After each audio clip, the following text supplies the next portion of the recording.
घरगुती gas cylinder 50 रुपयांनी महागला. उज्ज्वला योजनेतील सिलेंडर आता 550 रुपयांवरती, तर बिगर उज्ज्वला योजना सिलेंडर 853 रुपयांवर. केंद्रीय पेट्रोलियम मंत्री हरदीप सिंग पुरींची माहिती. ट्रम्प यांच्या टॅरिफ बॉम्बमुळे जगभरातील शेअर मार्केटसह सोन्याचे भावही गडगडले. भारतीय सराफा बाजारामध्ये सोन्याचा दर 1,500ने घसरून 87,940 रुपये प्रतितोळा. गेल्या 48 तासामध्ये चांदीच्या भावामध्ये प्रति किलो 15,000 रुपयांची घसरण. 2 दिवसांपूर्वी 1,04,000 रुपये प्रति किलो असलेली चांदी आता 91,000 रुपये प्रति किलो. पेट्रोल डिझेल महागणार नाही. उत्पादन शुल्क वाढलं तरी दर वाढणार नाहीत. पेट्रोल आणि डिझेलवरती 2 रुपये अतिरिक्त उत्पादन शुल्क. उत्पादन शुल्कातील वाढ तेल कंपन्या भरणार. लाडकी बहीण योजनेचा हप्ता अक्षय तृतीयेच्या मुहूर्तावरती एप्रिल महिन्याचा हप्ता 30 तारखेला मिळणार आणि योजनेतील लाभार्थी महिलांची संख्या वाढणार की घटणार याबद्दल उत्सुकता. लाडकी बहीण योजनेच्या नावाखाली मानखुर्दमध्ये 65 महिलांची फसवणूक. कागदपत्रांच्या मदतीने आरोपीने 20 लाखांचं कर्ज काढलं. पुणे शहरातल्या काही भागांमध्ये आज पाणी पुरवठा बंद राहणार. सांडपाणी वाहिनीच्या कामामुळे पाण्याचा पाईपलाईनला लागलेली गळती दुरुस्तीचं काम देखील हाती घेतल्यामुळे काही भागामध्ये पाणी पुरवठा बंद.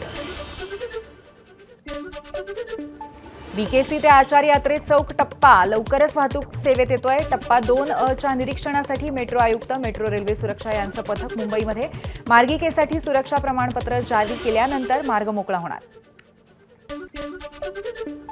मध्य रेल्वेवरती 42 अतिरिक्त वातानुकूलित गाड्या चालवल्या जातील. उन्हाळ्याच्या सुट्ट्यांमध्ये होणारी प्रवाशांची गर्दी लक्षात घेता LTT ते करमाळी, पुणे ते नागपूर आणि पुणे ते हजरत निजामुद्दीन विशेष गाडी चालवली जाईल.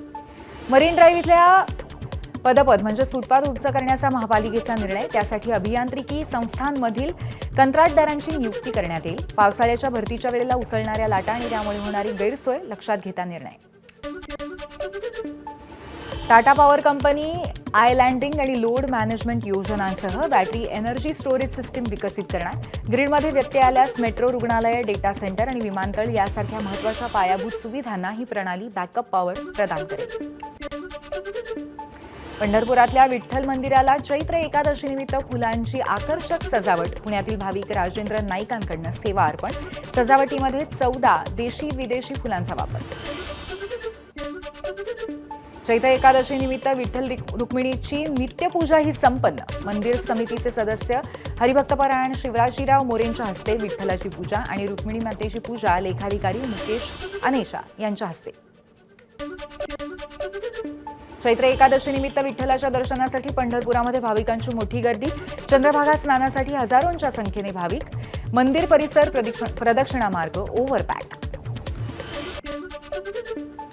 कामदा एकादशीनिमित्त संत ज्ञानेश्वर महाराजांच्या संजीवन समाधी मंदिराला सजावट. मंदिरामध्ये विविध धार्मिक कार्यक्रमांचंही आयोजन.